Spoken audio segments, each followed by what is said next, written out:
Resume our forum, and we are starting now the session on humanities. Let me just share with you the feeling of a privilege of sitting on this desk, sharing this panel with such a distinguished group of scholars. And I would like just to highlight that every year the General Prize Committee carefully selects the award-winning fields of knowledge. Indeed, we carefully select the winners, but we also spend a lot of time not only for the recognition of prominent scholars, but also to identify new disciplines or fields that we consider very relevant to put to the attention of the general public as well as of the academy. This year, the selected disciplines are history of contemporary art and Athenian democracy revisited, two topics that share some characteristics. They are deeply rooted in academic studies, but they are able to speak to our contemporary world, to a general public, to citizens at large, as well as to new field of knowledge and research. In a way, we wanted to combine the gown and the town. We have outstanding, stellar academic scholars wearing their gown, but they are also leading public figures in the town, in our public discourse and debates that so much deserve critical thinking, very informed and cultural knowledge that can be spread among the citizenship.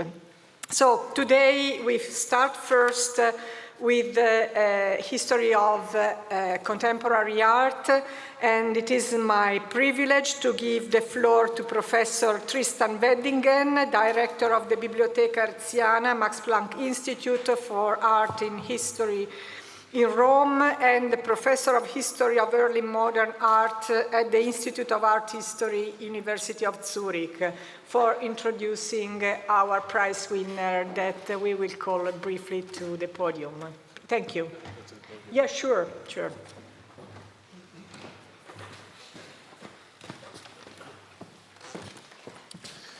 Thank you so much, Martha. And ladies and gentlemen, dear colleagues and dear students, and especially dear Professor Krauss. Art history was established in the late 19th century as an academic discipline dedicated to Western art of the post-classical age. With the emergence of modernism, art criticism stimulated the academic study of living artists. In the 1960s and 70s, in Europe and the United States of America, the discipline broadened its traditional fields of research and teaching from the early modern to the modern and contemporary times. Post-war art itself has contributed to the renewal of the academic discipline. today's globalized contemporary art system is articulated through countless institutions, events, and publications, a context in which art historians, curators, artists collaborate in the interpretation of our aesthetic condition. Thus, the very notions and practices of research into contemporary art are persistently and critically revised. In the last decades, thanks to politically engaged and conceptually reflective art and the critical role of women, academia has developed new methods of research, such as feminist and queer, transcultural and post-colonial, post-structuralist, and eco-critical approaches, while turning away from Western centrism.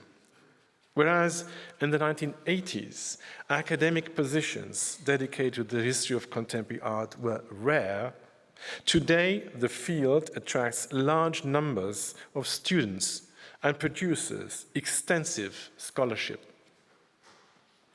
The Balzan Prize Committee is delighted to have awarded the 2025 prize for the history of contemporary art to one of the most acclaimed scholars worldwide, who has significantly contributed in shaping and establishing today's leading disciplinary field of art history, Professor Rosalind Krauss. Professor at Columbia University, co-founder of the influential journal October, prolific and consummate author translated in many languages, Rosalind Krauss is an internationally admired and followed pioneer of the history of contemporary art, whose conceptual brilliance, academic trajectory, and intellectual impact on young scholars are extraordinary. The oeuvre of Professor Krauss, which counts among the most cited in the field, not only covers the whole span and the rich variety of aspects of Western, modern, and contemporary art, but also introduces key critical terms. To move beyond the dominant formalist art criticism of the 1950s, Professor Krauss adopted structuralist and phenomenological approaches to modern sculpture, from Auguste Rodin to land art, as in her now classic Passages in Modern Sculptures of 1977. As a scholar of surrealism, adopting psychoanalysis and post-structuralism, she developed a new understanding of mediums like photography and collage. Her work, The Originality of the Avant-Garde and Other Modernist Myths of 1985, she both revised conventional founding terms such as originality and set influential concepts such as the modernist grid, we will hear about in a few minutes, or sculpture in the expanded field.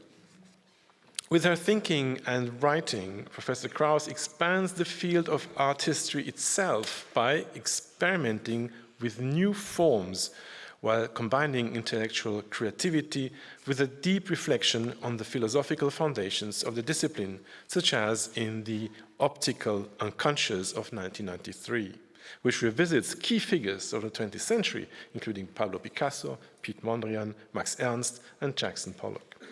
Her numerous writings, which include collaborative and curatorial work, cannot be adequately appreciated in a few words, but can only be explored by accepting an invitation to engage in fascinating and thought-provoking reading. Therefore, we are very fortunate to attend your Balzan seminar lecture. Dear Rosalind, please take the floor. Thank you.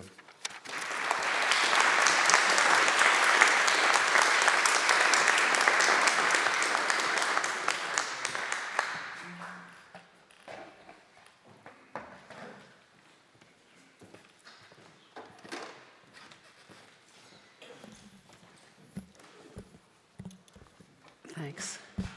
Can everyone hear me? Good. The acoustics in this room are truly baffling, but I will continue. Madam President, fellow laureates, ladies and gentlemen, the gratitude I feel in accepting this extraordinary honor is for its reinforcement of a trajectory that has been somewhat eccentric for reasons I will try to evoke. My ambition as a writer on art coincides with my friendship with Professor Leo Steinberg, which my friendship began in 1970. Steinberg's eye was sharp, incisive, and when he lighted on a detail in a painting or sculpture, that detail would burgeon into the master explanation for the work as a whole. For this reason, Leo was often at war with his discipline. This is marked by the outset of his dissertation at New York University's Institute of Fine Arts, where he had chosen to work on Borromini's Baroque church, San Carlo alla Quattro Fontane in Rome. His detail was the conjuncture of the four apses at the ends of the church, and he saw these as the inflation and deflation of a breathing body flexing its lungs from within.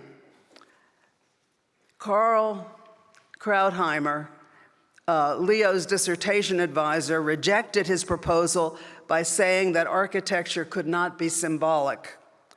Leo had come to art history from the practice of life study drawing at the Slade School of Art in London.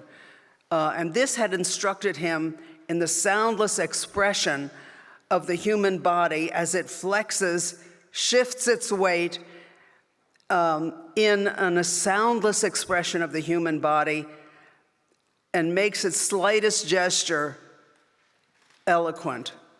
This pressure of the body on canvas or armature informs the work that would secure his fame, an essay called The Philosophical Brothel, which was Leo's analysis of Picasso's Demoiselles d'Avignon. Can you show that? Oh my goodness, there it is. Well, I'm going to be talking about the central nude, who's the woman who has her arms like that. And Leo, analyzing the Demoiselles for this philosophical brothel, focused on that central nude, and he called that nude a rampant gisante. Rampant being the word from heraldry for an animal rising up on its back legs. Gisante referring to medieval tomb sculpture with the occupants of the sepulcher lying flat on the top of the lid of the tomb. Leo saw this gesture of rearing up and lying down as determinative for the whole of Picasso's painting, causing it to rock back and forth. Back and forth from its vertical position of the standing nude to the horizontal axis as recumbent. So, in a sense, we could say Steinberg's focus happened to be kind of creating, like rampant gisant, creating these sort of what we call theoretical objects. A theoretical object of this rocking motion to understand the ordinarily flat sort of confrontation of a flat surface against the penetration or countering the penetration of the viewer's eyes, and instead rocking back and forth and shifting in front of those eyes. So that I would call a theoretical object. Another theoretical object that Steinberg created was something he called the flatbed picture plane. And the flatbed picture plane is similar to this rocking back and forth because it turns the vertical plane of the picture onto a horizontal, or what in printing is called the flatbed. The flatbed is what holds the type of the lettering of the printed line, say of a newspaper. The flatbed is horizontal. And the example of the flatbed picture plane would be Robert Rauschenberg's extraordinary work called Monogram, which is of a stuffed Mongolian goat sort of grazing on the flat surface of a painting.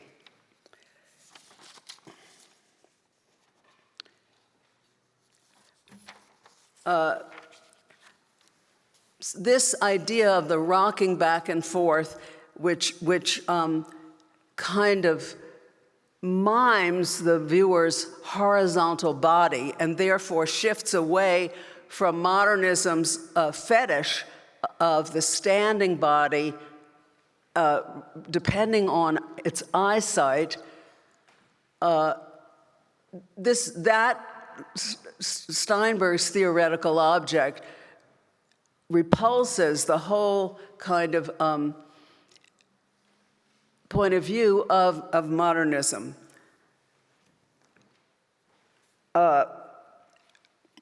Well, if Leo's detail was the silence of the body's gesture, I could say that my own detail, is the formal revelation of structural linguistics. To use a case in point, the roots of modernism dig deep into the practice of the grid. The grid, of course, being a reinforcement of that vertical plane facing and giving pressure toward the viewer. So the grid ballasts the early Cubism and moves onto the heart of Mondrian's abstract practice. Without this, there is no abstract art that we can possibly think of without the grid.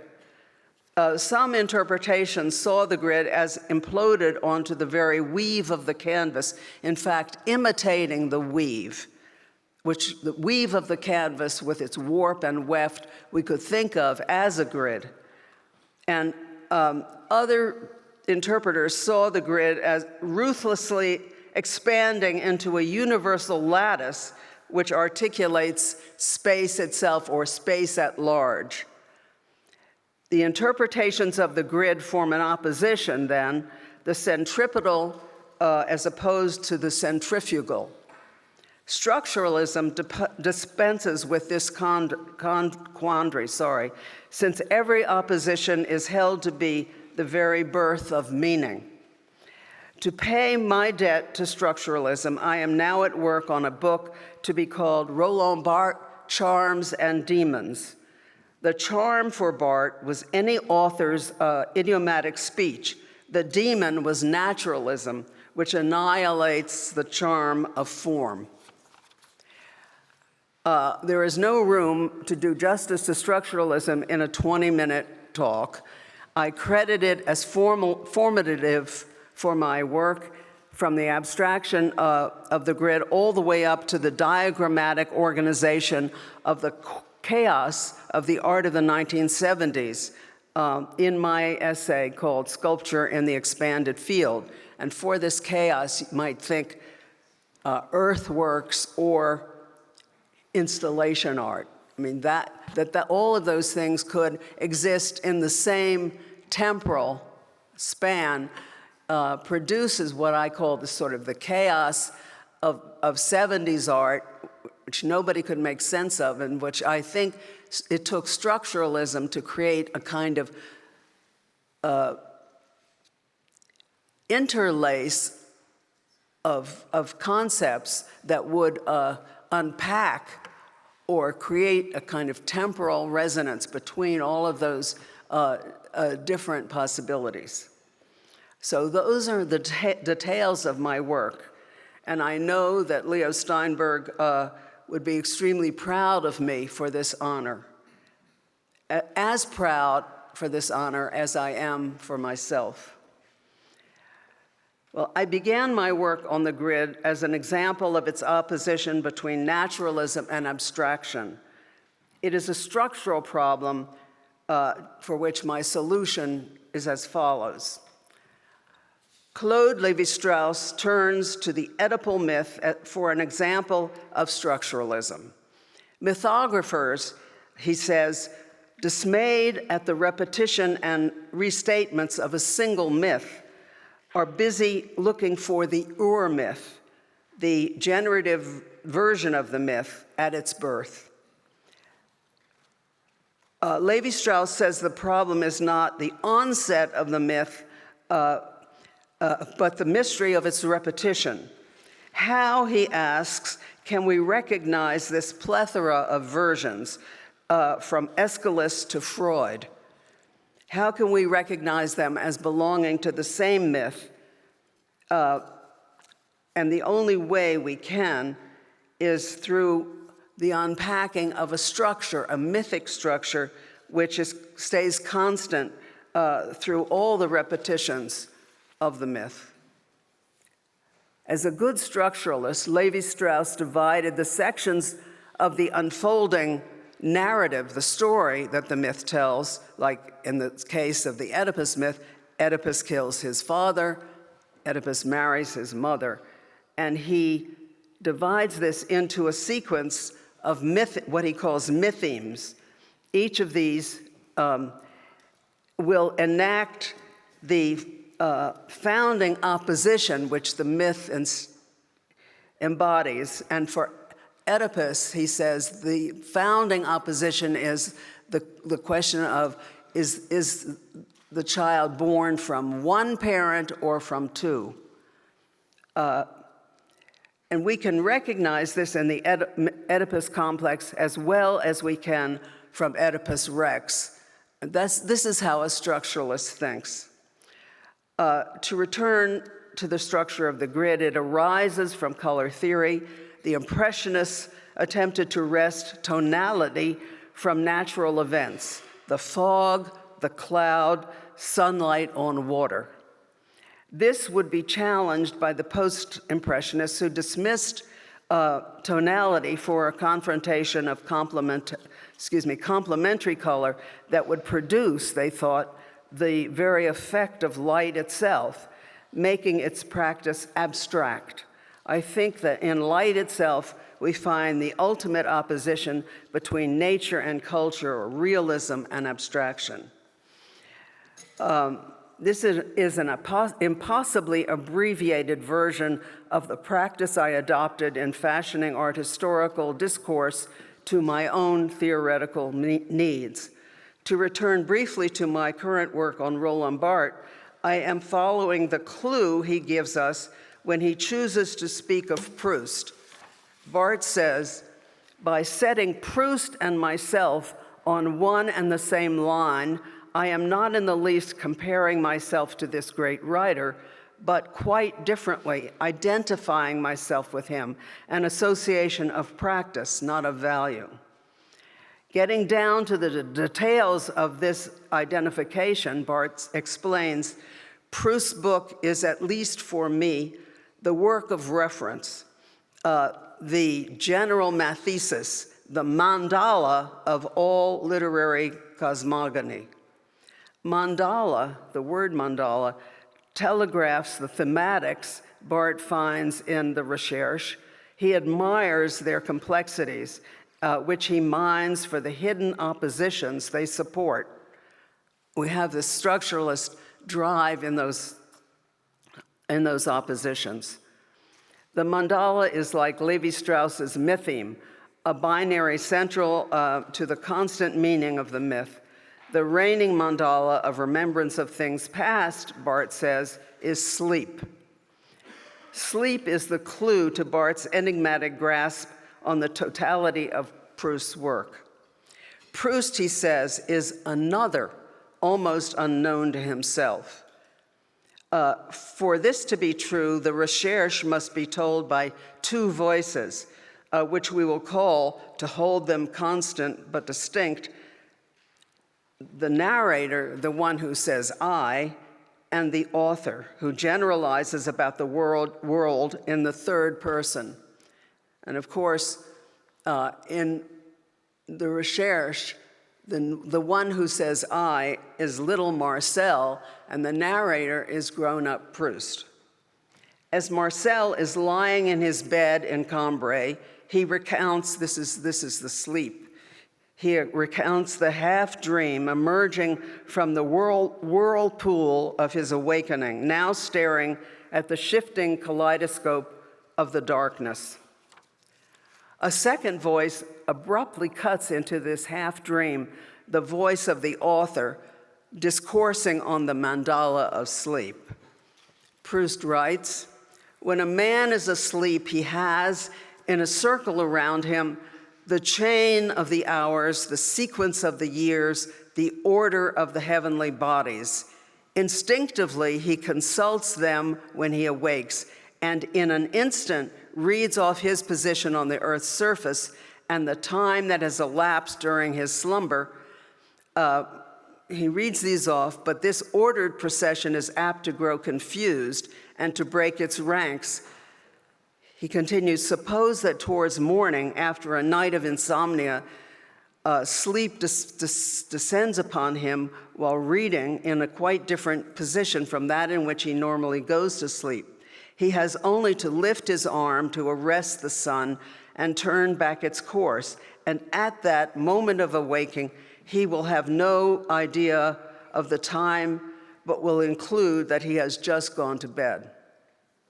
The two voices embody an instinct in Proust, fundamental to Barthes's welcome to a literature split between the opposition of narrative and essay, the very opposition which inspires Barthes's greatest book, SZ and La Chambre Claire. In this reliance on structuralism, I am proud to join Jean Starabansky in the ranks of the Balzan laureates. Thank you very much.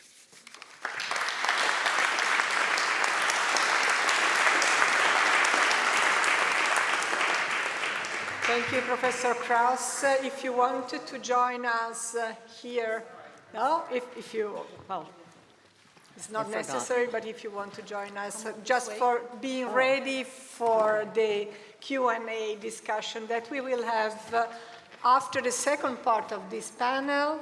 We turn now to democracy, let me add, and its troubles, maybe, in these times.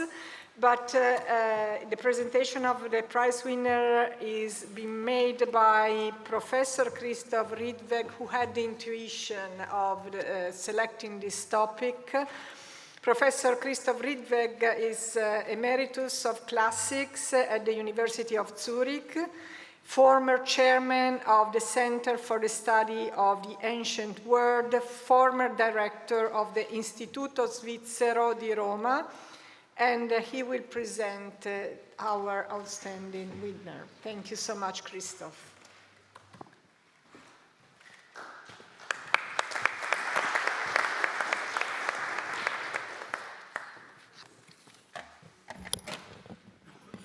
Grazie mille, carissima Presidente.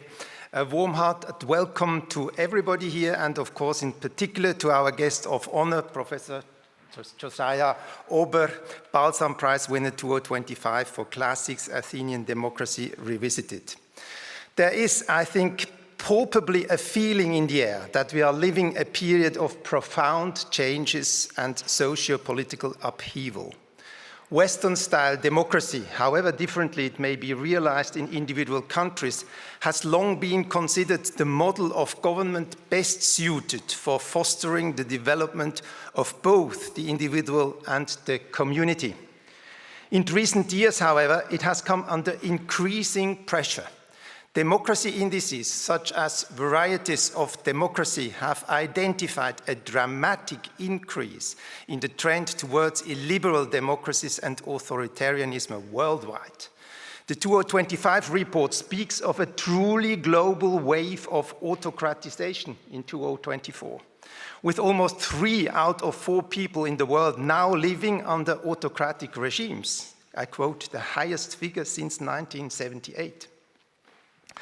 As often in circumstances like these, there is a growing desire to look back at the past and to search for orientation and help from history, which one hopes might enable us to classify the social and cultural transformations taking place in a broader context. The Athenian democracy is a particularly illuminating case study and has remained a point of reference for democracies through time, be it only for the terminology, demokratia, therefore the government of the people. Athenian democracy is generally associated with the golden age of Pericles, which we admire when we go to Athens and go up to the Acropolis. We come in direct touch with it. And also the Acropolis is sort of a symbol of this enormous economic boom of the 5th century, which was also accompanied by an incomparable flourishing of literature, art. I mean, literature we have heard before, also Oedipus, it's from this period, art and culture quite in general. However, the closer the phenomenon is analyzed, the clearer the many fault lines emerge that already characterized ancient democracy, at least in the highly precarious situation in which Athens found itself due to the Peloponnesian War in the last quarter of the 5th century before Christ. Many of the excesses that characterize endangered democracies of our time, including populism, corruption, abuse of the judiciary to target one's enemies, the emotional stirring up of the citizens to create Wutbürger, as we call them in German, therefore angry citizens, all this can already be observed there. And according to Thucydides and Plato, it was during this bloody fratricidal war that values such as justice became purely instrumental. Today we would also say transactional, if I look at the situation in the States, instrumental and subject to arbitrary redefinition by the dominant forces, which increasingly are inclined towards populism. Some of the ancient intellectuals, which we tend to call the sophists, went even so far as to openly endorse the natural right of the powerful to take whatever he or she wants, considering the personal advantage of the tyrannical strongman to be the only guideline for public conduct. Might is right is the slogan which we still use today, regardless of any written or unwritten laws which, according to this view, were in any case only an invention of the weak to protect themselves. This all sounds too familiar these days, actually. But fortunately, after the catastrophe of 404, Athens made a remarkable attempt to improve the institutional design and go for a more balanced version of democracy. And it is this new form of democratic government that has been at the center of the research of one of the most innovative, prolific and impressive living scholars of Athenian democracy, whom we have the enormous pleasure to have here with us today, Josiah Ober, the Marcos and Eleni Kounalakis Chair in honor of Konstantin Mitsotakis, Professor of Political Science and Classics, and by courtesy also of Philosophy at Stanford University, where he also serves as director of the Stanford Civics Initiative. And moreover, he's also a senior fellow of the Hoover Institution on War, Revolution and Peace, a think tank that is currently directed by Condoleezza Rice, the former Secretary of State. Josh Ober started from ancient history, and actually already his dissertation, Fortress Attica, Defense of the Athenian Land Frontier 404 to 322, reveals the intellectual profile of this outstanding scholar who never stops at an antiquarian inventory, but instead draws on his extensive knowledge of literature and archaeological sources, incorporating ancient and modern theory to create a comprehensive overview that is as bold as it is illuminating. Having emphasized the importance of Attic orators for understanding the opinions of ordinary Athenian citizens in his academic debut, the rhetorical text corpus of the 4th century BC became a key source for the main thesis of his book that followed, Mass and Elite in Democratic Athens, Rhetoric, Ideology and the Power of the People. Here, Ober definitely established himself as an innovative researcher of democracy, drawing on semiotics, discourse, also Barthes figures there, I think, Roland Barthes, again, something which you have in common with the paper we just heard, also wonderful paper, and system theory, and Antonio Gramsci's concept of hegemony. In rapid succession, alongside a wealth of outstanding academic articles, 7 monographs on Athenian democracy were published between 1996 and today, all of which have been hailed by the scientific community as groundbreaking, and with their consistently interdisciplinary approach, about which also the president of the Swiss Academies was talking this morning, and also our president, Maria Cristina, have had an impact far beyond the field of classical studies. Through his original incorporation of approaches from modern social science, political science, and economic theory, including rational choice and game theory, to which he adds personal experience in the field of consulting, Ober has impressively succeeded in making Athenian democracy interesting and relevant for modern political science and public political debate. For all the profound optimism that has characterized Ober's view of Athenian democracy from the outset, his work is not lacking in hints at shortcomings in the institutional design that were, as I have said, that particularly evident in the extremely radical democracy of the second half of the 5th century BC. By the way, already in 208, he spoke quite prophetically of the danger that elected officials might respond to emerging authoritarian powers with increased centralization of executive power, fear-mongering rhetoric, and fundamentalism. And in the epilogue of his Demopolis from 2017, he is even more outspoken in 2017 when the main traits of the Trumpocracia already clearly emerged and the shock of the Brexit vote was sorely felt. Due to time constraints, I'm not going to quote from that. Despite the complexity of the subjects dealt with, all of Ober's works are a pleasure to read and are characterized by the fact that his argumentation is always at the cutting edge of contemporary research and regularly draws comparisons with modern democratic institutions. And by the way, he has had also an enormous success as a teacher. Many young scholars now, and very prominent young researchers on Athenian democracy, have learned their craft from George Ober and with him, and are now developing his ideas quite independently and creatively. Among the many lessons to be learned from George Ober's stimulating research figures the importance of participating in the exercise of power for as large a portion of the population as possible. Because this allows then in the end also to draw on a vast reservoir of knowledge distributed among the population for the benefit of the community, and at the same time also ensures a strong integrative effect.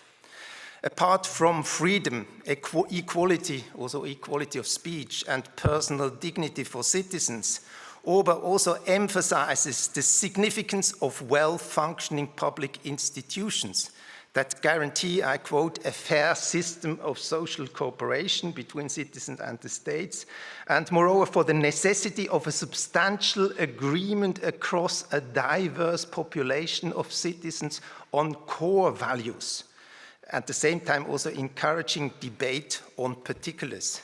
These few hints may suffice. They clearly illustrate the reasons that motivated the Balzan Foundation to award the 2025 prize for classics Athenian democracy revisited to Josh Ober for, I quote, his groundbreaking research on the origins and functioning of Athenian democracy in classical times, which has had an influence far beyond the academic world.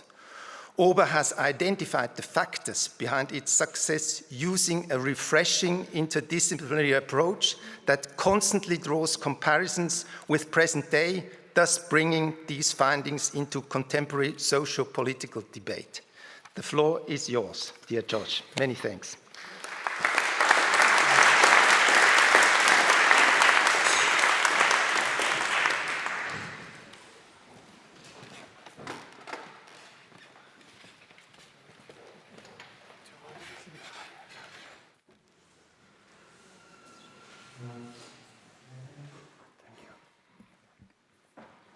Well, thank you, Christoph, Rodrigue, and my thanks to the Balzan Foundation, the academic committee, for an extraordinary personal honor, which is, I think, even more importantly, a recognition that ancient Greek history is more than just antiquarian study, that it remains relevant for the problems of our own time.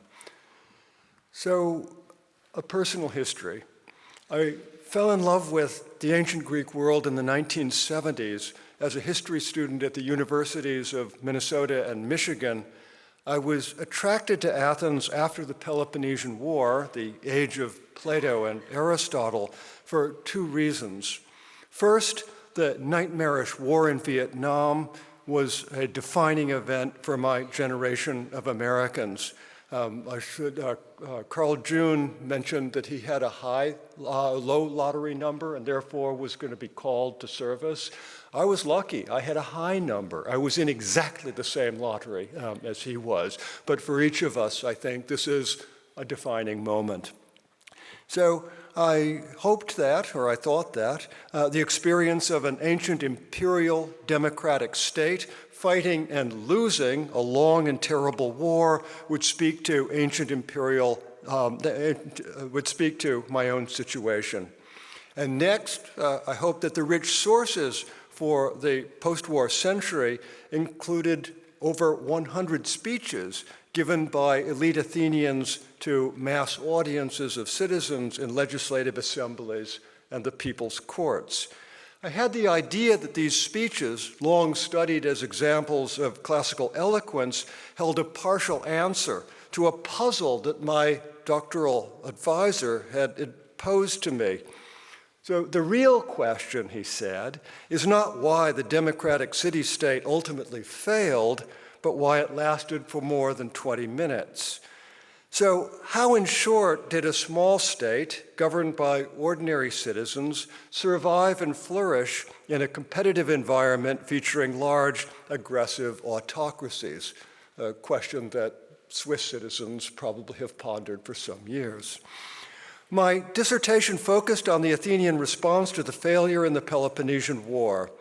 That took me to Athens, where I spent a happy year and a half working on history and archaeology.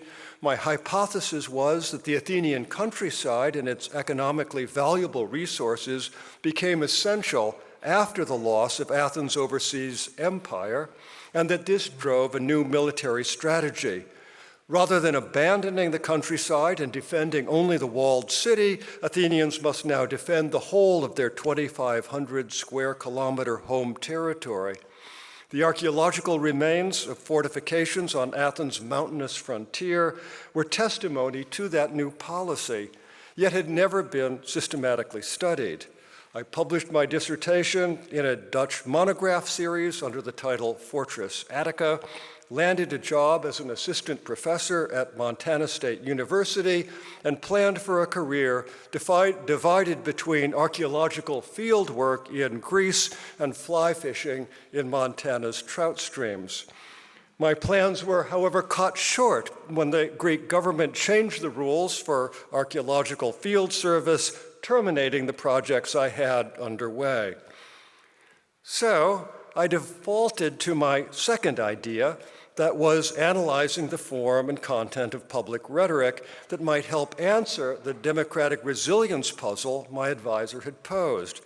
As I got to work on that project, I won a junior fellowship at an interdisciplinary research center where the senior fellows very generously guided me in reading in rhetorical theory and political sociology, areas I hadn't spent much time on as a graduate student in ancient history. The result was a book on mass and elite in democratic Athens with the subtitle Rhetoric, Ideology, and the Power of the People. Athenian political and law court speeches often took the form of an elite citizen, that is a wealthy, well-educated man from an aristocratic family, addressing a mass audience of citizens who were not elite. The stakes were very high. The vote of the audience determined the outcome of the policy debate or trial with grave consequences for the speaker and community alike. By close analysis of surviving speeches, I was able to show that public rhetoric in Athens involved two-way communication between speaker and audience. The elite speaker remained highly attuned to audience responses, and he conditioned his speeches accordingly. The successful speaker demonstrated both that his elite status was useful for the community, that is, had consistently used his wealth and education to advance public goods, and that he was a man of the people, committed to democratic values of his mass audience. Moreover, rhetorical professions of being of use and loyal to the democracy were not enough. Each public speaker was judged by his public behavior and his record of advancing effective policies. Ordinary Athenians became sophisticated judges of rhetoric. They enforced norms of public speech to parry two primary threats to democracy: populist demagoguery and elite expert capture of government.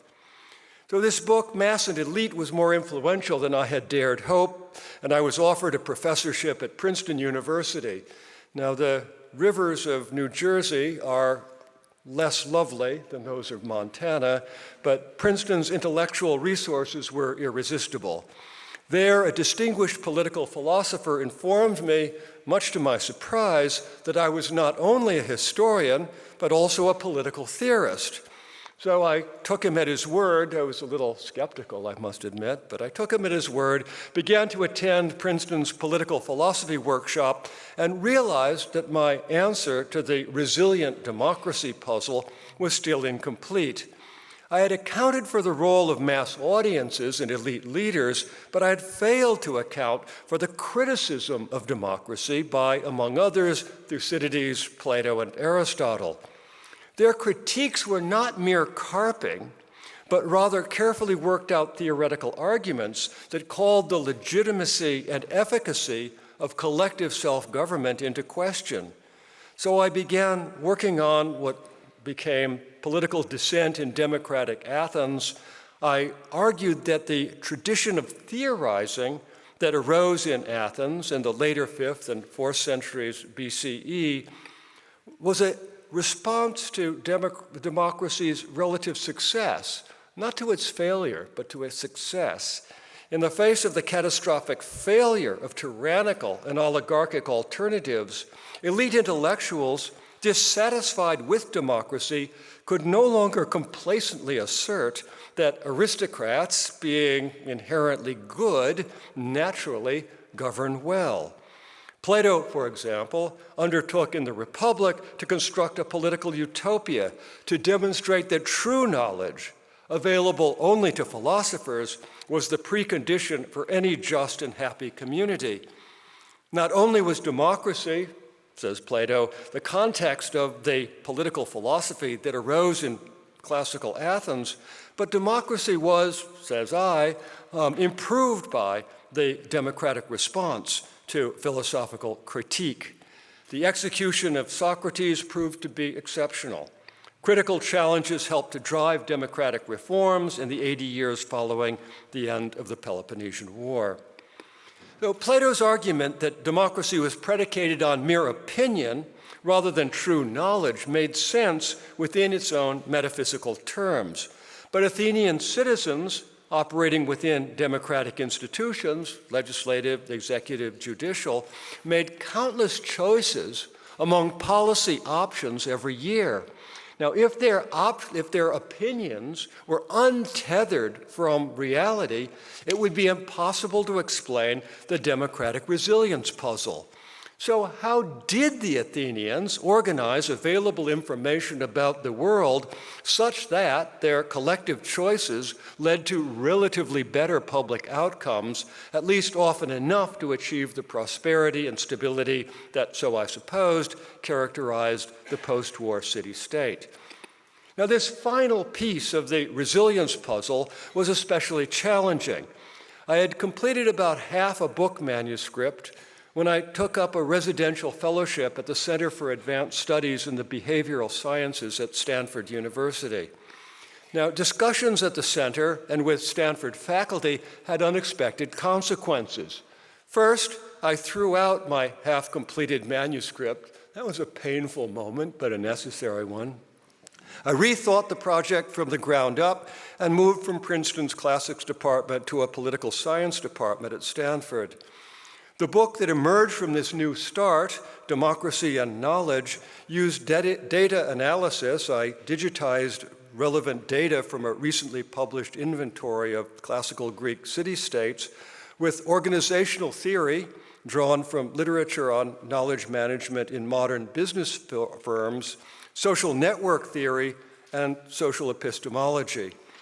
I concluded that Athens recovered from its post-war shock and then outperformed rival states because democratic institutions efficiently aggregated, aligned, and codified useful information distributed across a socially and epistemically diverse citizen population. As a result, the Athenians found the right balance between competing organizational demands of bold innovation, that is, devising new approaches to, for example, state defense and finance, with deep learning, that is, establishing well-established routines, drawing on citizens' experience with the operations of government. The upshot of my argument was that Athens built state capacity and addressed many of the thorny issues confronting classical Greek city-states. Following on mass and elite and political dissent, Democracy and Knowledge completed an Athenian trilogy that finally answered, at least to my own satisfaction, the puzzle that my advisor had set me at the start of my career. Well, the next step in my research was to move beyond the intensive focus on classical Athens to address two wider issues. First was the so-called Greek miracle. How did several million Greek speakers living in hundreds of independent states bring about an extraordinary cultural efflorescence in, for example, visual and performing arts, literature, history, moral philosophy, and mathematics? I was now working in a political science department, and I was unlikely to impress my colleagues with miracle and high culture as explanatory and outcome variables. You see, I'd begun to speak the language of social science. So with their help, I reconceived efflorescence as a problem in institutional economics and got to work on a book on the rise and fall of classical Greece. Thanks to a rapidly accumulating and increasingly quantified body of material evidence, I built on the scholarship of my Stanford colleagues in classics to demonstrate that in the half millennium between the ages of Homer and Aristotle, there was substantial and roughly measurable growth in the economy of the ancient Greek world. That growth was evident in demography, a roughly 20-fold increase in Greek speakers, in welfare from bare subsistence to consumption rates comparable to those in early modern Holland. Sustained economic growth was promoted, I argued, by the development of norms and institutions enabling greater levels of social cooperation and productive competition within and among city-states. Trade in commodities exploited differences in relative advantage, say in grain production in Sicily and South Italy. A common language, standardized coinage, and a shared background culture lowered transaction costs. Competition encouraged emulation of best practices. Economic growth provided the material basis for cultural development, while norms of freedom and equality limited income inequality and broke down traditional constraints on intellectual and aesthetic innovation. So, not a miracle after all, but well worth thinking about as a historical case study with implications for our own time. Of course, efflorescence did not last forever. The political fall of the independent Greek states came about with their failure to develop, quickly enough, effective forms of intrastate cooperation capable of competing with the empires of Macedon and Rome, both of which freely adopted many of the social and political technologies along with the military and financial innovations of the city-state world. But as recent work by Hellenistic, that is, post-classical historians has made increasingly clear there was no sudden economic or cultural collapse. Indeed, the 3rd and 2nd centuries BCE were in many ways a continuation and an expansion of the miraculous classical era. The second extension of my research was in the domain of democratic political theory. I'd begun work on classical political philosophy after arriving in Princeton, and having been told I was one, I decided I'd better act like one. So I'd published fairly extensively in that field. But then in 2010, the so-called Arab Spring presented a new challenge. Suppose, I thought, a representative from Tunisia came to me for advice on a regime that was democratic in that it rejected the rule of an individual or an oligarchic junta, but must be established within a framework of a community with a shared religious heritage, rather than a liberal, pluralist, religiously tolerant Western state. Was it possible, in brief, to imagine democracy without liberalism? Well, my answer was a book entitled Demopolis, Democracy Before Liberalism. Classical Athenian democracy provided a case study and was the subject of one chapter, but the book was predicated on a thought experiment. So imagine a country in which a substantial majority of citizens have rejected autocracy. They are willing to take on the costs of self-government, but are not committed to inherent pre-political human rights. What would the form of their government be? The rest of the book was devoted to the elaboration of what I called basic democracy, as distinguished from both liberal democracy and from pseudo-democratic, illiberal democracy. I claimed that even without a commitment to liberal values, collective self-government requires certain conditions, including free political speech, political equality, limits on economic inequality, and the provision of education and medical care sufficient to enable ordinary citizens to participate actively in the work of self-government. Basic democracy could provide a foundation for a liberal democracy of the sort I personally prefer. It might also be adapted to a society committed to religious traditionalism, but such a society would need to meet the freedom and equality conditions without which self-government by citizens is a fraud. A few years later, my friend Brooke Manville and I wrote a public-facing book, The Civic Bargain: How Democracy Survives. As in Demopolis, we assumed that the fundamental meaning of democracy is no boss other than ourselves. Collective self-government requires establishing institutions, but also civic norms and habits. We emphasized the role of fair bargaining among those with divergent interests and maintained that political bargains must be positive-sum, in that all parties to the agreement are better off inside the bargain than outside it. The conditions of fair bargaining include a norm of civic friendship as opposed to a friends versus enemies logic of politics as domination. And sustaining civic friendship in a pluralistic society in turn requires the education of citizens by citizens in the habits and dispositions essential to maintain shared civic norms. So my most recent book-length project returned to Greek political philosophy and its contemporary relevance. In The Greeks and Their Rational, I sought to demonstrate that Greek intellectuals of the late 5th and 4th centuries developed theories of instrumental strategic reasoning that anticipated the intuitions behind contemporary rational choice theory. And moreover, that strategic rationality was manifest in Greek economic and political behavior. Greek philosophers also developed sharp critiques of instrumental reasoning. They were alive to the practical limits of means to ends cost-benefit analysis.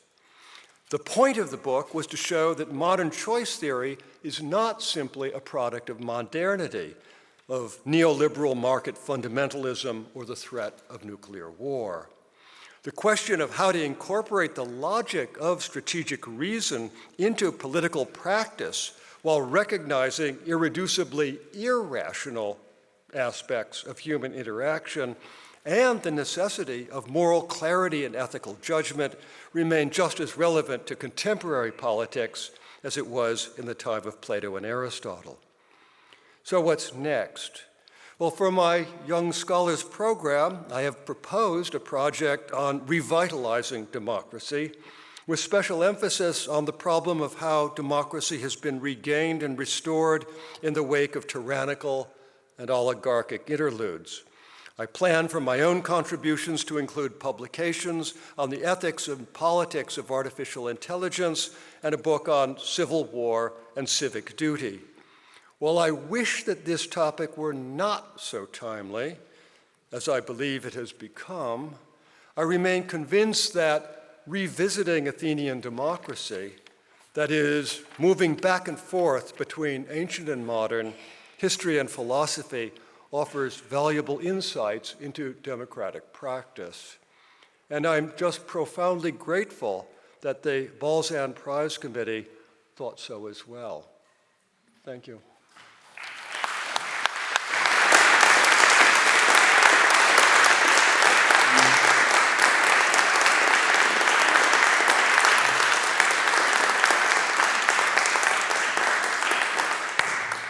So thank you so much, Professor Ober, for this wonderful presentation. And now we have time for Q&A. Being a constitutional scholar, I will refrain from asking questions on democracy because I don't want to take the floor and to bar other questions that can come from the audience or also from the presenters. Maybe, Tristan, do you want to ask something? Thank you, Marta. Thank you so much, Rosalind, for this insight into current work with a very elegant honoring of Leo Steinberg, who was certainly one of the great minds of our field. And I have two questions for you. One, which is more, in a way, biographic to you and the field, and another one, which is more detailed concerning your current book project. So my first question is more generic. As you hinted at, you started your career, you started your research in a period that was dominated by formalism that is somehow embodied by Greenberg, and you shifted the perspective by adopting linguistic structuralism. And I'd like to know more, or the audience would like also to know more about how this came to be. How in the post-war period, in your case in the 60s and early 70s, you shifted, and how you developed personally this shift, and how it was then, I guess, received well or less well by the institutions, as you've been a founding personality for art history in academia. Second question is more specific and relates to Roland Barthes, and that you have not touched today, but which is part of your thoughts, is that you describe your position, or that of the historian of contemporary art, as a critic. Yeah? So the role of the critic also needed some time to be accepted in the academic world. And you use a notion from Roland Barthes, which is anamorphosis, and which indicates a shift of perspective. And I wanted to invite you to elaborate a little bit more on this notion of anamorphosis, where you look at a work of art, a picture, from another point of view. And I was personally particularly curious to know what happens when the work of art itself is somehow taking position and being an anamorphosis itself, and how this layering works from your point of view? That's the two questions. The one is the historical shift from formalism to structuralism, and the second is more focused on your current work on Roland Barthes and anamorphosis. Oh, thank you. Thank you for these questions. I think that, well, there's several answers. One of them, first, I'll start first with the second, and that's about anamorphosis. And that also bears on part of your first question, which has to do with a sort of shift to structuralism.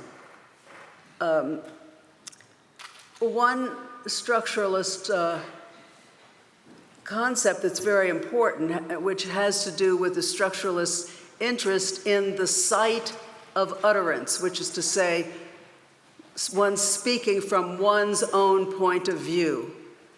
Anamorphosis is something which involves shifting the viewing point of perspective from, say, the left side to the right side. In a sense, it's a kind of schizophrenia, because you can't occupy both those sides at once. Structuralism has a term for this idea of this sort of opposition between two points of view, and that term is the shifter.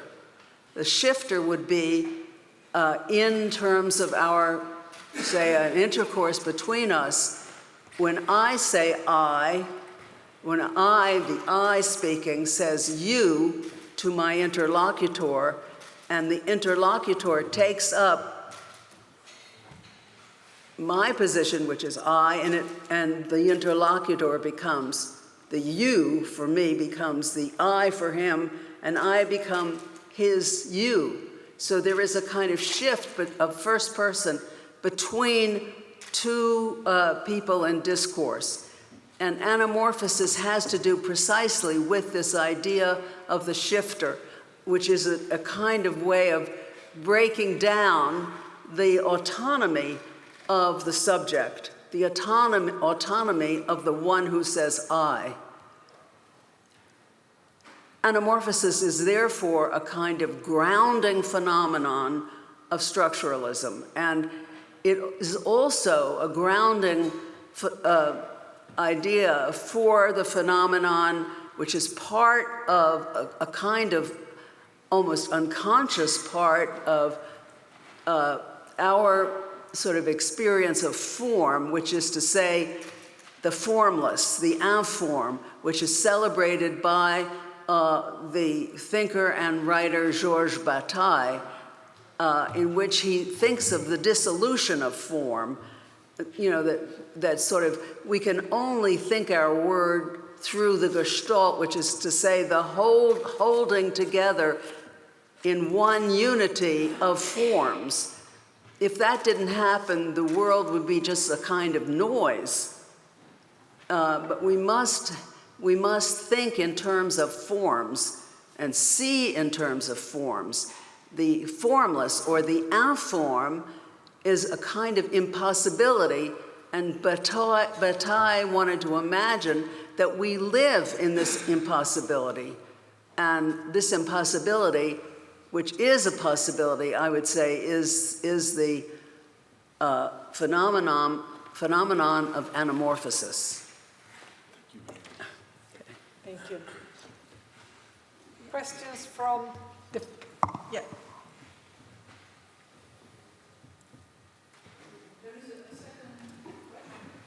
No, it's fine. It's fine. Natalie, do you want to yeah, sorry. It's a question for both winners. My colleague Randall Collins, who is, I think, the best sociologist in America now, wrote a wonderful book called The Sociology of Philosophies, where he explained that each century there are only one or two great philosophers, not more, and that the philosophies of these great philosophers can be explained not by their influences, but on the contrary by what they oppose to, by the opposing schools, the schools to which they want to oppose, to break down. And so I wanted to ask both of you, at the beginning of your career, what was the intellectual schools in your field to which you wanted to oppose? And if you began your career today, which would be the schools to which you would like to oppose? Who wants to start? Maybe Professor Ober? Well, it's a challenging and interesting question.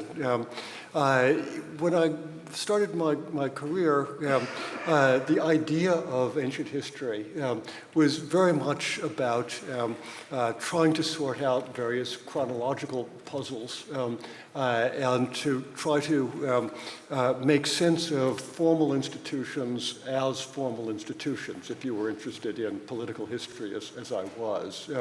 As I went along, I became increasingly dissatisfied with this. It seemed to be missing so much about what was really going on in antiquity, and it didn't seem to make much sense from the perspective of somebody who cared about something other than the established puzzles in the field. There was a bit of a sort of a quirk in the field for some time, Christophe, you'll remember this, in which articles were often in the form of such and such again, and then yet again, and still yet again. I mean, the same questions being over and over and over, so that one ended up sort of putting your stone onto the pile of people who agreed with answer A to the question, or the pile of people who believed in B, or you could be a bit of a weirdo and say, well, the little pile C deserves one more little stone, rather than saying, the question has been just answered too many times, and probably the fact that it's been answered so many times from these three possible ways means there really isn't any very good answer to it. Maybe we should be asking a different question. So that was just sort of a dissatisfaction with the kind of rigidity of what was going on. And then the question was, how do you break out of that? And of course, some of the theoretical approaches that have already been discussed were very helpful in thinking about that. Professor Klaus, do you want to answer the question? The question is about opposition forces today. Oppositional forces. I'm sorry. The acoustics in this room are a total nightmare. I don't know how any town hall could function this way. Nobody can hear each other. Tristan has explained that what you've asked is that there are opposing intellectual and conceptual forces today, and how would I address them? Was that the question? No. Absolutely. It was? Okay. No, I think that the idea, if I properly can interpret it, Natalie, was when you started your path-breaking research, in a way, implicitly you were opposing to previous way of thinking. Right. So what are the schools, the way of thinking that you rejected in order to move forward? And if there are others that you will oppose today? Maybe yourself. I hope not. I'm trying to think of what I was opposing. I work through opposition, I have to say. You know, I don't know whether that's a kind of fundamental resentment, but I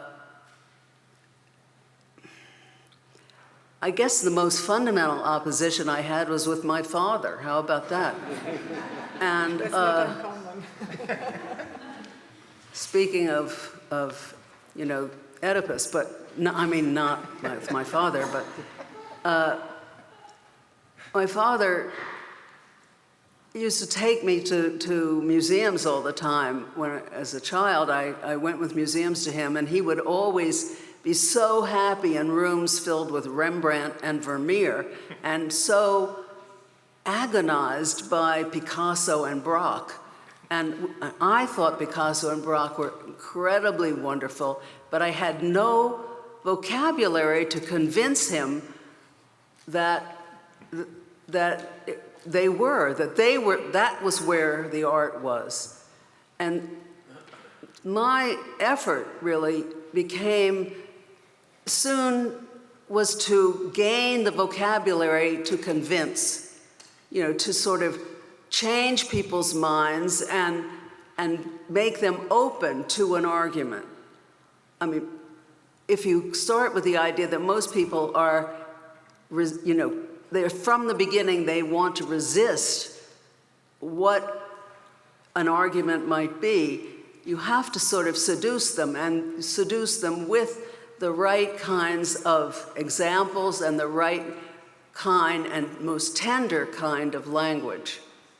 I don't know if I'm answering your question, but... And you had a question to Professor Ober. This is to Professor Ober. I hope you can hear me. As an American facing today a situation in which half of my citizens feel that democracy is dystopian, I think that what they feel is that they are the victims of democracy, whereas the other half are the legatees of democracy. And this idea that the democracy could be so divided against itself is something could you address that? Yeah, democracy is always, I think, faced with this kind of problem of opposition. We look at early Athenian history. It's basically a group of aristocrats and massive ordinary citizens who have rather competing interests. The only question is, are they going to engage in permanent civil war, or will they find a way to live together? As it turned out, they did find a way to live together, but they might not have. So I think democracy is really hard. It's why it's actually historically quite rare. It seems almost inevitable, or at least it seemed, from about 1989 for about 10 years after, sort of inevitable. But in fact, historically, it's very hard to get. It's much easier to get autocracy, to have someone simply run things and say, this is the only way they can ever be. There is no other way they could be because of divine dispensation or because of the structures of power or whatever it may be. So, I think we're not in an unusual situation in terms of feeling divided against each other. If they think that, however, if citizens think that democracy is the problem, I would suggest that they read a little bit about the history of autocracy, especially autocracy in the maybe early and middle 20th century, to think if they really would prefer some other form of political organization to the messy, difficult, and clearly never optimal from anybody's perspective situation of being a democratic citizen. Thank you. Can I build maybe on this point, because it's true that it's something that has always occurred in history. Democracy is never stable, it's weak, it's challenged all the time. But in this contemporary world, there is a sort of paradox, because it is not, it is the, let's say, lower classes or the masses that tend to trust more a strong democratic leader, and on the contrary, it appears to be that aristocratic intellectual elites defend the democracy. It's in a way the opposite of what history has so far taught to us. Is it correct, this way of describing the current threat to democracy, or do you see it differently? Has it happened before in history, something like that? Yeah, it is really a striking thing. And in many ways, I think that we're at an odd point in history in that the problems of material sufficiency for wealthy Western cultures, let's say, Western societies, has in a sense been solved. That the fact that the poor these days tend to be overweight, and it's the wealthy who are skinny. It's just such an anomaly in history. So that in some ways, we solved the desperate problem of most people living at the edge of starvation. Democracy being a way towards a kind of reduction in the inequality that allows people to live just at a level of basic material sufficiency. So where are we now? I think that really is indeed the question. Democracy does, even when we get back to the Greek world, always live with the threat of, as it were, populist tyranny. The possibility that a leader will rise up and say, the answers are simple. I can solve them.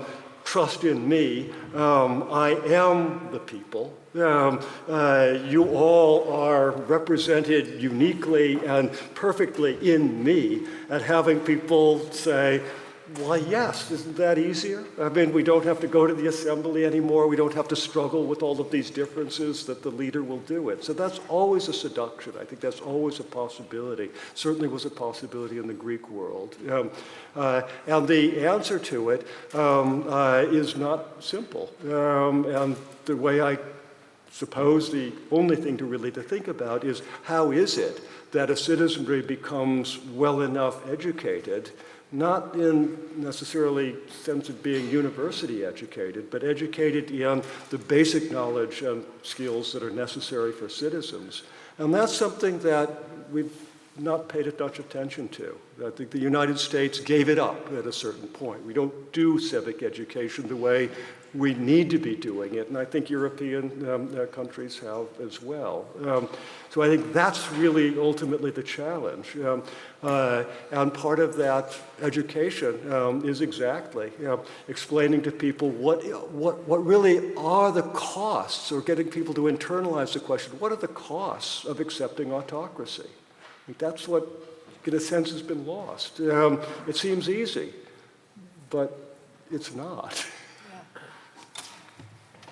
May I add? Sure. 2-3 things to that. One point is that actually also Plato underlines the importance of education as absolutely vital for a successful community to work. This is one thing. The other thing is that Plato also says, and this is so frighteningly parallel to what is happening today, that sort of an extreme democracy, it's sort of almost a decadent democracy, has always the tendency, sort of natural tendency, to turn into tyranny.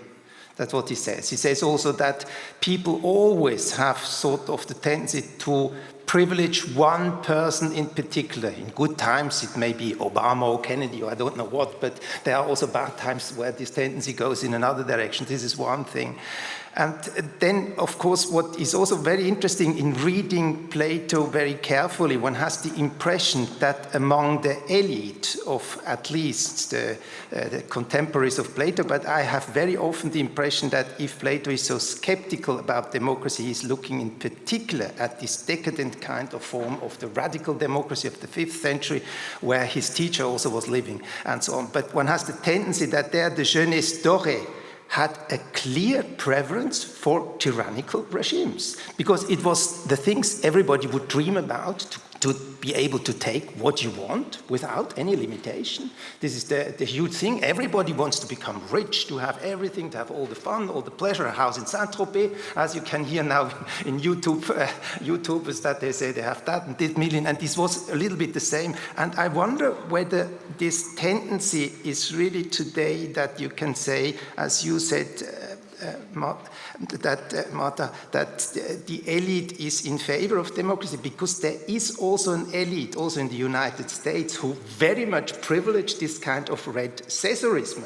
They sort of hope that there will be a Caesar to put order again in these huge, disorderly family values, Christian values, and so on. Someone who really imposes again the thing. This is what it's all about with Project 2025, for instance. You have these Catholics, also fascio Catholics, to my personal opinion, who are strongly pushing in this direction. That means we have both. And recently there was a poll also in Germany, where I mentioned that before in Privatissimo with you, that among the younger people there is increasing a percentage of people who want to have a strong man again.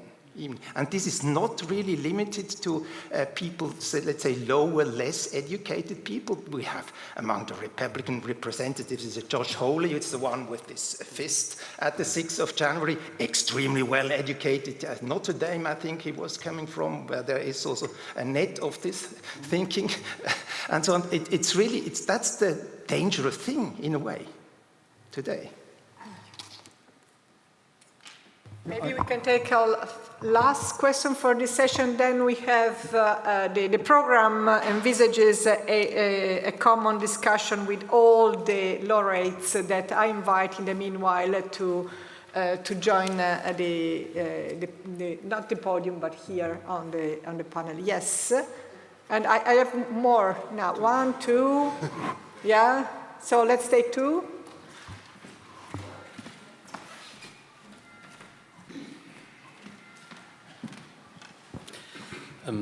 Thank you. Try to keep it brief. In a way, I want to echo this way of posing a question for both, as I think it's very fruitful.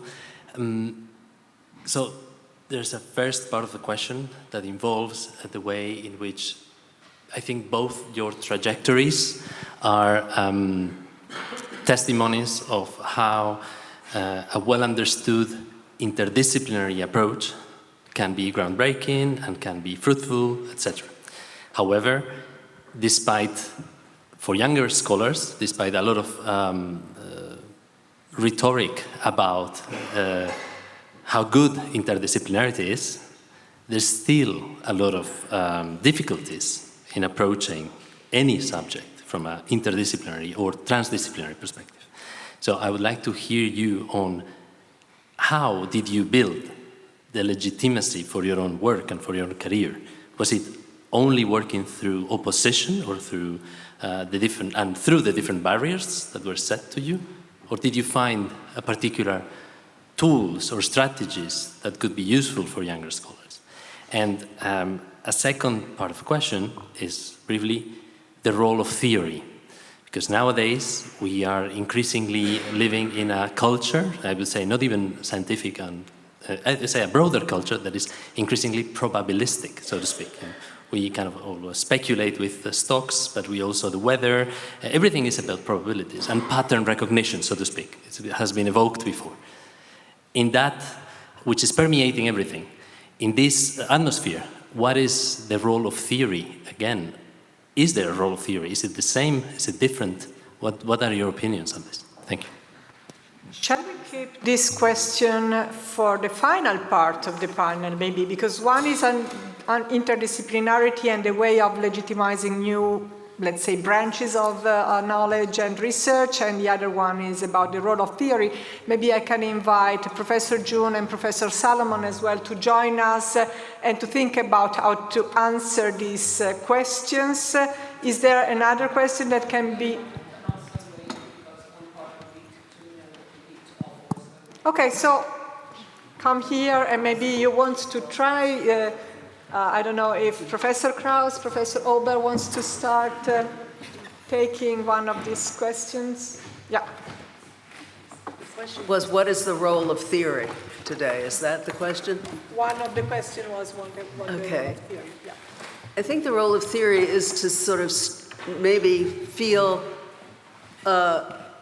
upset by the response often to the possibility or actually the reality of a whole range of different expressive addresses to the phenomenon of art. I'm speaking from the point of view of art. And to be to feel that the n'importe quoi is not acceptable, that there must be some sort of thread that connects all of this, and to sort of insist on finding the thread. And I'm sorry to be so narcissistic, but I will speak from my point of view, which had to do with the 60s, in which you had pop art, conceptual art, earth art, which was often circulated through photographic recording. And everyone said, well, you see, you can just have anything, the n'importe quoi. But my determination was to sort of say, no, no, no, that's not possible. There must be just one thing. That, I think, is the theoretical. And for me, the one thing, again, was semiology. Boom. And that was the semiological sign, which is called the index. And we move from the index, well, the index becomes, the index is a sign that relates to its referent, the thing it's representing, through the axis of cause, the way a footprint is, you know, there's a foot that is makes the footprint by pressing down on sand, or the fingerprint. We could go through a million different examples of clues that are indexes. And for me, the role of photography is one kind of sign, or indexical sign, and that the role of photography that ran through pop art and conceptual art and the way we experience earth art, that the index became the kind of thread that connected every single one of these things. And that, I think, is an example of theory. Thank you. Just try to answer a little bit of both on the both interdisciplinarity and theory. I think one way to think about theory is, of course, that almost every scholar is always embedded in using a kind of theory, right? When I was young, it was supposed to be without theory. And so one of the ways that people were without theory is, they said, the great British scholar, who is a great scholar, Ronald Syme, is the embodiment in his work, The Roman Revolution, the embodiment of purely no theory. If you read the introduction to Syme's great work on the Roman Revolution, he starts out by asserting every society, whether it appears to be democratic or monarchical, is at its heart an oligarchy. Our role in doing history is to discover the oligarchy. Well, there's no theory there. That's just simply a fact about the world, of course, isn't it? But of course, it's not. That's a very strong kind of social theory. So we're always within theory. The question is, how explicit are we making our use of a given theory, an explanatory apparatus to explain the phenomena that we care to explain, whether it's art or social activity or whatever it may be. So then how do we legitimate using a theory that may be taken from another field, taken from, say, literary studies and bringing it into art? I think in some ways, that's, at least for me, a matter of, we're going to something that Carl June said again, serendipity. At the beginning of my career, I spent 10 years at Montana State University, where the nearest classicist was about 300 miles away. And I just didn't have anybody to tell me what I was supposed to be doing. So I was able to sort of drift around, talk to other people in different fields, and no one was there to sort of say, you idiot, there's no future for you. And wrote then a book that I never would have written if I'd been in a place where there were people who were, keeping me on the straight and narrow. And it happened to hit at a time when people were, I guess, ready for something new in my field. And then that way, this is this use of different discipline, bringing in, at that point, political sociology into the study and rhetorical theory into the study of antiquity, began to seem necessary because people were, at least enough scholars, would become tired of the way things had been done. So, you have to be lucky, you have to be there at the right time so that both that you have a chance to try something new without people tamping you down and telling you that it's suicidal to do so, and then having an audience ready to say, boy, that was actually interesting and fun, instead of saying, no, that absolutely is out of line and can't be given any attention at all. I don't know if that was at all your own experience of just, you try it, and if it works, well, then you're here getting the Balzan prize. If it doesn't, then you're not. Fun. To add something, Professor Jim? Reflecting on this, the need for theories is so we can test them and find where the holes are and where things are wrong. And in my own career, we had the rise and fall of the theory of cancer immunotherapy or immunosurveillance. That part of the reason we exist is our immune systems learn to cull out tumors early before you even know you have them. And I can remember, in the 1970s, Lewis Thomas wrote a book, a famous one on that, and proposing that in part we did have cancer immunosurveillance. And then in the 80s and 90s, that theory was said to be wrong because they had immunodeficient mice that didn't get more cancers than those who had an immune system. So that said, well, your immune system's not on surveillance. But it turned out then, Bob Schreiber at Washington University found about 20 years ago that in fact those immunodeficient mice still had natural killer cells. They weren't completely immunodeficient. So then if you made a completely immunodeficient mouse, they died of all kinds of cancers. And then so the theory came back. And so that's what science is. It's not, we hope to have absolutes like in between theoretic physics and so on, but you do experimental physics and we learned, sometimes there's holes in those theories. And that's why we need to have ongoing science and asking the hard questions like that. If you want, it's not, yes. Yeah, I would like to come back to the serendipity argument that was mentioned several times during this day.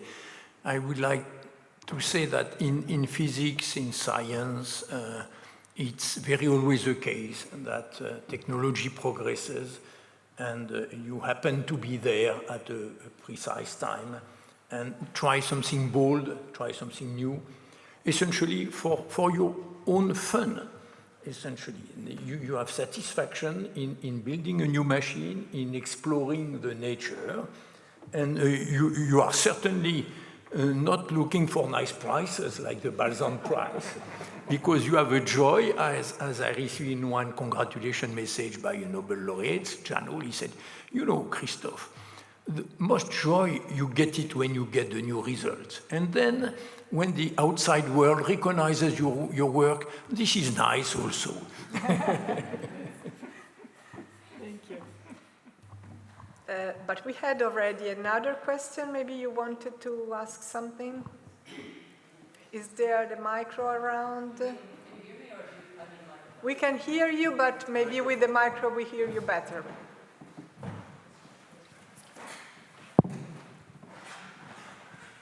I don't know, maybe just a comment from the prize winners about maybe similarities, dissimilarities between the work of the artist and the scientist in representing our world, not only in terms of what we see, but what we don't see. If we could maybe talk about something. I'm thinking of imaging at the Balzan. I work for the Balzan, and I often get the newsletters from Nature and Science, and I'm often struck by in some ways, I think about pushing the boundaries of art, maybe in terms of what scientists are doing too. So I was wondering if, I was just thinking of these pictures of atoms and cells that we were looking at.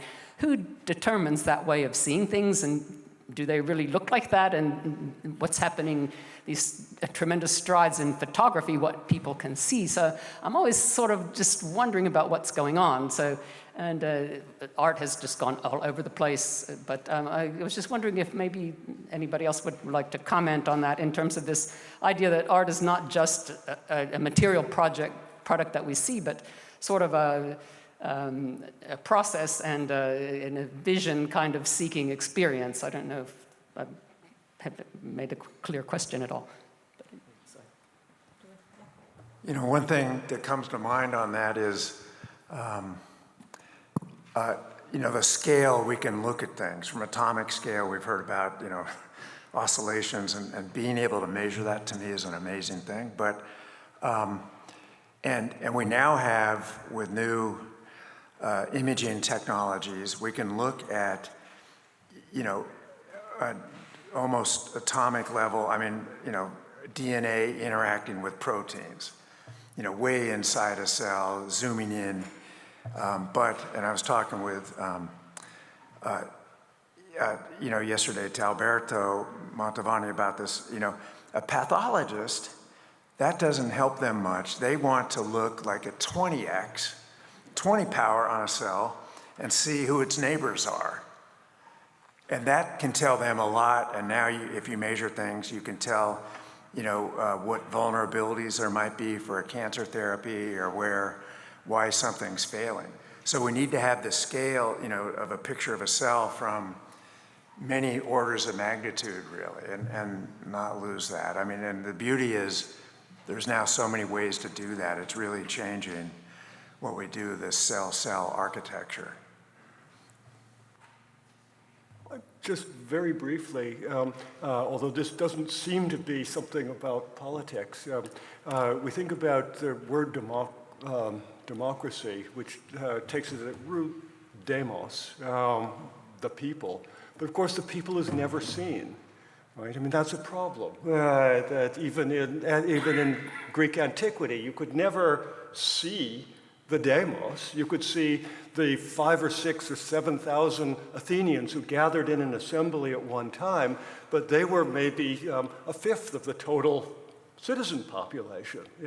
And so I think this whole question of how you imagine that which is not seeable is actually a very general question that transcends fields. Eventually, the Athenians decided that demos could be iconographically represented by, you know, an old guy with a beard, but it's kind of like Santa Claus thing. I mean, it's not, you know, nobody thought that really was demos. It's just you had to have some way to, you know, show them up in an inscription. So I think it really truly this idea of that which can't actually be seen but must be represented somehow, at least in our thoughts, is a very general one.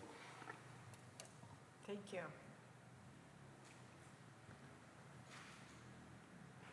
If we have time maybe for a final question before wrapping up, if there is any question. Yes, Tristan. Yeah, just sure. one, picking up a term that Rosalind Krauss has presented today, the mytheme, or the mytheme for the pronunciation, mytheme, which she quoted from Levi Strauss, meaning some kind of, she called it also by in reference to Leo Steinberg, a theoretical object, but some kind of, let's say, constellation of elements that makes democracy repeatable as a model across geographies, populations, and time until today. We know that if there is this kind of formula or definition or idea, we can call it differently, or mytheme, then we know it's not mechanical. You cannot inject those elements into a society, let's say Russia, and just wait it to react in a chemical way. It doesn't work. And I wonder if in the term of mytheme might be good, because it also includes a culturally determined narrative to spread, convince. And I guess that democracy, the key, or the part of the formula is also a narrative one, a mythical one, a aesthetic one, questions of representation and its limits. So I wondered if you had thought about, from what you presented, I do believe so, that you have quite thought about what are the cardinal points which are not only abstract, but need a representation, a mediation, a narrative, which needs to be part of the notion of democracy as to spread. But obviously we have seen how fragile it is and how this narrative can be broken up with counter-narratives. So I think the core idea of democracy for me is no boss other than ourselves as a collectivity, some self-defined collectivity. If you say, if a people says, if your history says, the only question is who is the boss, if there's no conception of it would be good to not have one, or to distribute the authority such as that there's a big we who is the boss, then you don't even get off the ground. Once you've got that, however, I think you do have to have a story. You have to tell a story about how did we become the boss of ourselves, rejecting. And I think every successful democratic society does have that story. They're different. The US has one, the Greeks, Athens had one, the Swiss have one. But I think that's exactly right. And the story sometimes has to change over time, so that the Athenians have to change their story a bit. They keep the old narrative about how we got rid of the tyrant and so on.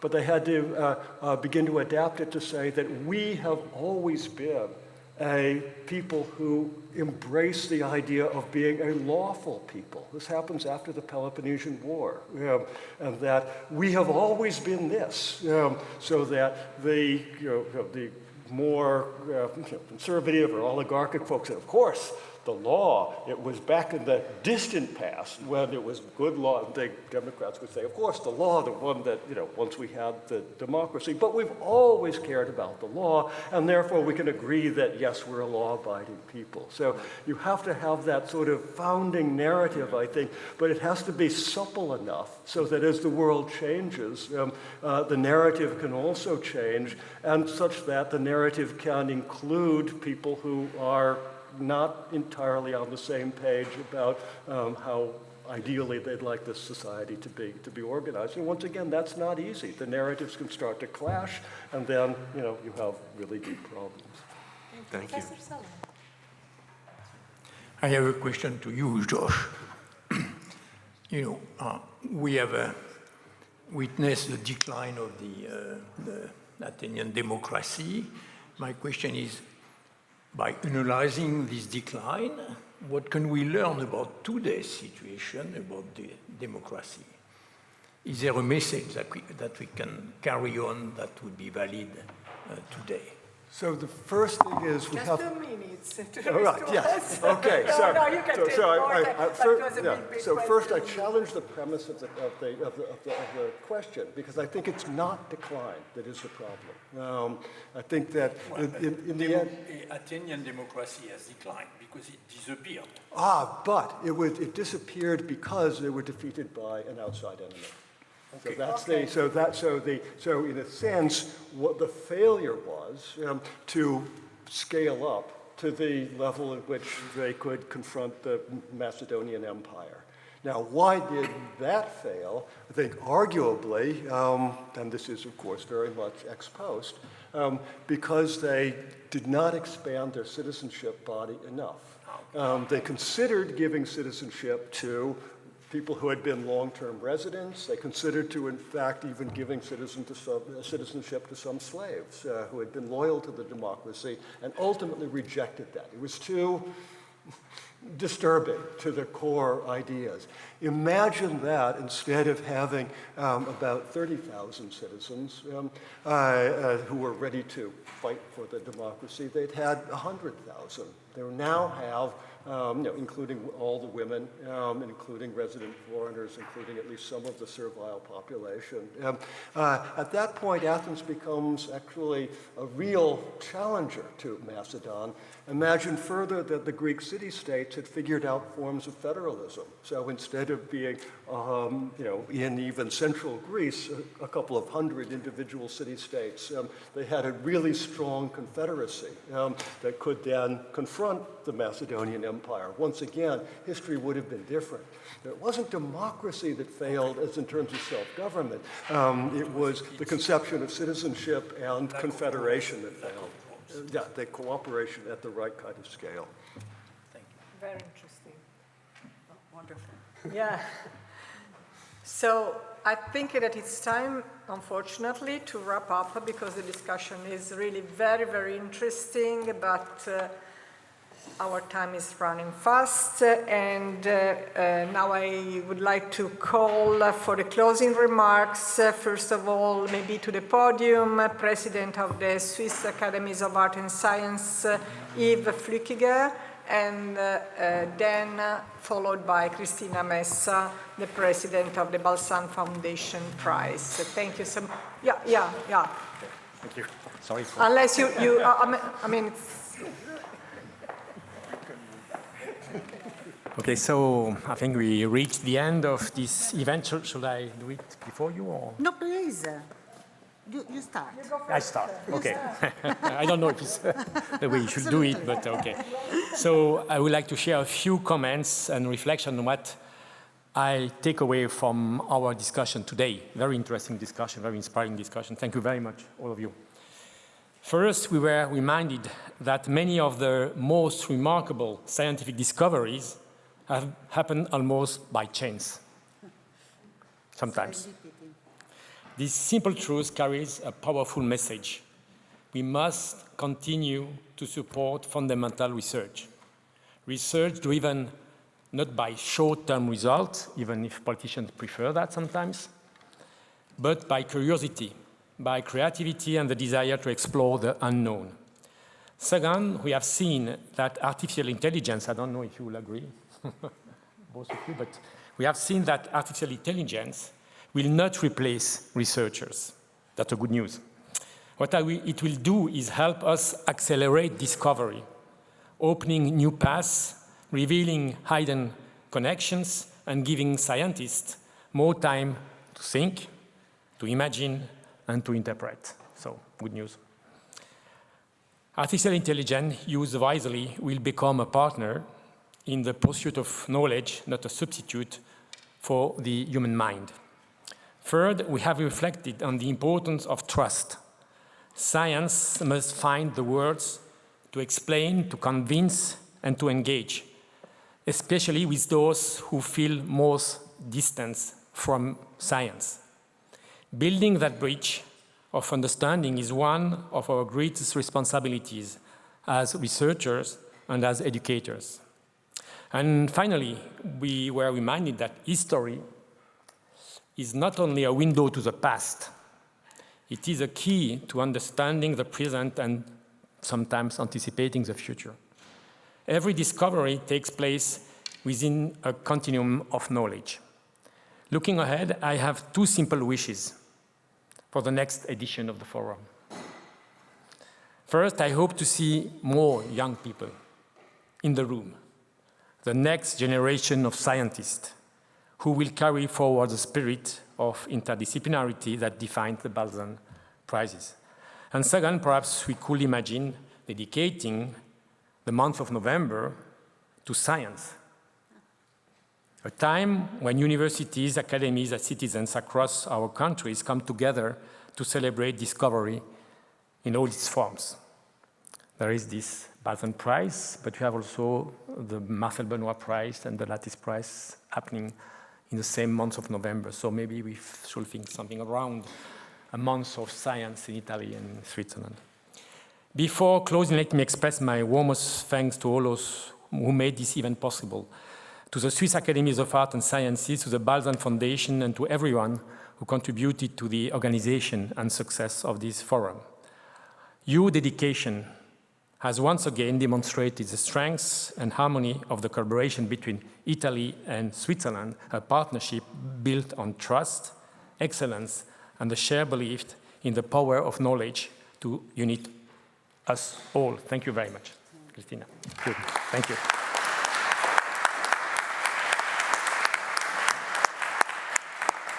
Well, thank you very much, and I take these 2 points as something that really we are going to do for the next edition.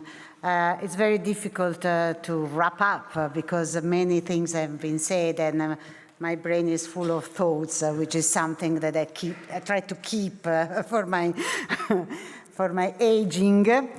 And I just want to mention a few things. The first one is that I can confirm how science depends on methods, for sure. The methods is fundamental, but motivation.